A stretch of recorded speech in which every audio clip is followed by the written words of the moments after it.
from Great Egg Inlet, New Jersey to Cape Henlopen, Delaware, out 20 nautical miles. Outer waters from Great Egg Inlet, New Jersey to Fairmont Island, Delaware, out 20 to 40 nautical miles until 6:45 p.m. Y'all didn't active. At 5:52 p.m., a severe thunderstorm capable of producing waterspouts was located over buoy 4 at B, moving east at 40 knots. What? Hazard, waterspouts, wind gusts 34 knots or greater, and small hail. What? Source, radar. Impact, waterspouts can easily overturn boats and create locally hazardous seas. Small craft could... So I got like 10 KP from that? Locations impacted include 5 Fathoms Buoy, Buoy 4 at B, Buoy 3 FB, and Cape May Reef. Whoa. Move to safe harbor immediately as gusty winds and high waves are expected.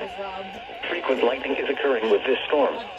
If caught on the open water, stay below deck if possible and keep away from ungrounded metal objects. Report severe weather to the Coast Guard or the National Weather Service.